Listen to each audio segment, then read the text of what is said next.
Hoy, el puente se lo debemos a don Benito Juárez y vamos a hablar de él con el historiador Alejandro Rosas. Alejandro, qué gusto tenerte por acá. Carlos, buenos días. Muy buenos días. ¿Qué sí es verdad y qué no es verdad sobre Benito Juárez, de todo lo que se ha estado diciendo particularmente? Pues creo que hoy es el puente favorito del presidente López Obrador, ¿no? Claro, mira, para empezar yo diría que sí es verdad todo el asunto de la austeridad republicana. Por una cuestión muy sencilla, porque México estaba totalmente en bancarrota en los años en que le toca gobernar. Son 14 años ininterrumpidos, de los cuales 10 estamos en guerra. Entonces no hay manera de no ser austero. Pero sí hay una convicción de Juárez de ser austero. Austero en la cosa pública, no en la cuestión personal, porque al final, después de, ya cuando él fallece, sabemos que tiene 4 o 5 propiedades, también con Margarita, la que había sido su esposa, que es lo que le va a dejar a los hijos. Él era muy bien administrado, pero no era alguien que dijera, solo quiero una casita. Pudo ahorrar cuando le podían pagar también, y entonces es austeridad republicana en la cosa pública, no a nivel personal, lo cual no quiere decir que despilfarrara. Bueno, otra. Juárez no era un defensor de los indios, nunca fue defensor de los pueblos indios. Él lo que pensaba es que a través del liberalismo político, es decir, la igualdad ante la ley, todos deberíamos ser exactamente iguales. En términos de la ley exclusivamente. Entonces no había él no tiene un solo discurso donde hable, oigan, compréndanme un poquito, miren, soy un indio zapoteca, quiéranme, trátenme de un mono especial. No, nunca, en ningún discurso. Lo que él hace es que las leyes, las famosas leyes de reforma, van a tratar de integrar a todos los mexicanos por igual bajo el concepto de liberalismo político. Pero no hizo de la causa india una bandera. Absolutamente no, ese es el Juárez de ahora, ¿no? El Juárez que sería muy social. Otra cosa muy importante en el caso de Juárez, digamos, histórico, es un creyente en la libertad económica, el liberalismo económico. Entonces no tiene una cuestión, desde luego también por las circunstancias del país. Tampoco tenía lana el gobierno como para andar subsidiando cosas. No tenía, pero el hecho es que sí cree que la posibilidad de un mercado con Estados Unidos debe ser necesaria, el comercio interior en el país debe ser necesario, es decir, sí tiene una idea de modernidad. ¿O sea, era neoliberal Juárez? No, porque el neoliberalismo ya es un término aplicado para los 90 aquí, o de mediados de los 80 para acá, pero sí creía en el libre mercado y sí creía en una relación de México hacia afuera. Ahora, cosas que sí era mucho autoritario, muy autoritario, por ejemplo. Y también muchas veces no tenía el feeling político o el sentido político.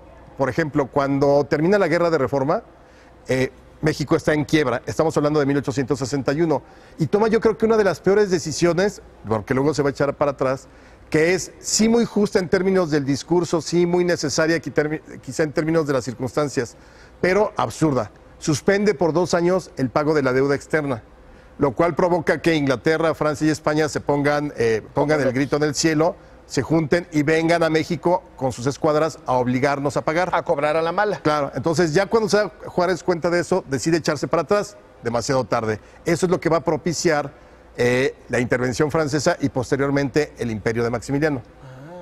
Entonces, fallaba con las deudas. Decías que era autoritario. ¿Por qué autoritario?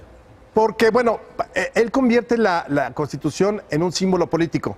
Por razones también de la guerra, era imposible estar aplicando la Constitución del 57, que era una Constitución totalmente liberal, una Constitución que defendía las garantías individuales y demás, pero pues evidentemente no pudo gobernar con ella, entonces convierte la ley en un símbolo político, en la bandera, y por eso va a estar diciendo siempre, y la Constitución, y con la Constitución, pero va a tener algunos momentos igual muy necesarios. Él autoprorroga su mandato en 1865. Se reelige, como dirían los clásicos.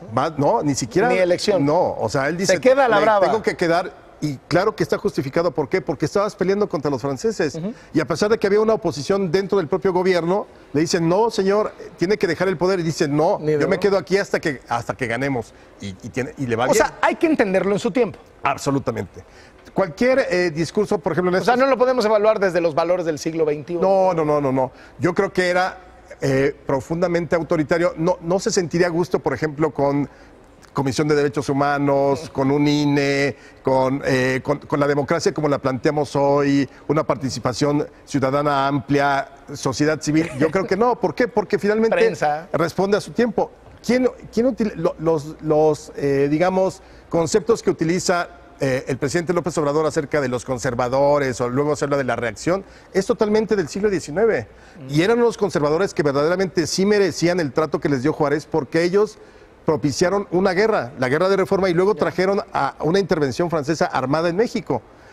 Aquí, pero eran conceptos totalmente del tiempo, ¿no? Entonces hablar hoy, tratar de equiparar a los conservadores o a una parte de la derecha como si fueran del siglo XIX, ya solo falta que al rato les digan los cangrejos, como les llamaban a los conservadores en el siglo XIX, porque siempre marchaban un paso para adelante y dos para atrás, como decía una canción de la época.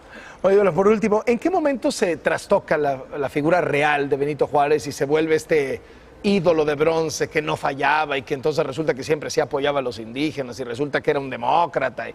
Esa es ya parte de la propia historia oficial que construye el sistema político priista. Un sistema que desde luego nunca respetaba nada absolutamente de todos los conceptos de la ley, de la democracia. Es decir, tú sabes, el sistema político priista era antidemocrático, pero siempre salía Francisco I. Madero en el discurso o el sufragio efectivo no reelección en los documentos. Lo mismo sucede con Juárez. Se sobredimensiona. Alguien que le da una sobredimensión absoluta es, por ejemplo, Echeverría. Echeverría era muy, muy juarista. Yo creo que él se creía la reencarnación de Juárez. Y entonces vas a ver, por ejemplo, en 1972, que se cumplen los 100 años de la muerte, muchos homenajes, se van a construir monumentos. Por esos años es la famosa cabeza de Juárez. Se va a hacer aquella famosa serie del carruaje para conmemorar el centenario. E incluso Echeverría llegó a comparar a la esposa de Salvador Allende como una nueva Margarita Maza después de que viene la hecatombe en Chile. Entonces, yo creo que ahí tiene una sobredimensión del personaje, es a partir de la historia oficial, con sobre todo los libros de texto gratuitos, y esta idea de que había que admirar a Juárez porque era el indio que llegó a ser presidente. Pero también hubo otros indígenas que llegaron a ser presidente, como por ejemplo Victoriano Huerta. Entonces, nunca nos dijeron que no tenía que ver con la raza, sino con el mérito. Y yo creo que el gran mérito y el gran Juárez que tendríamos que rescatar es el que nunca tuvo complejos con nadie, sino que se vio a sí mismo como un ciudadano, y esa era la defensa que hacía. Todos somos iguales ante la ley, y no me importa si eres de una casta, que ya no existían desde luego, o eres de una raza indígena, todos iguales ante la ley. Ese fue, digamos, el gran concepto que se fue desvaneciendo con la historia cuando te vendían de, no, pues es que el indito de San Pablo Guelatao, la flauta de Carrizo que nunca tocó, toda esa escena bucólica horripilantemente fea, que era totalmente falsa. Nunca tocó una flauta de Carrizo y nunca huyó de San Pablo Guelatao porque se le perdiera un borrego y su tío le fuera a pegar, que era lo que nos contaban de niños, ¿no? Muchísimas gracias por venirnos a recordar todo esto.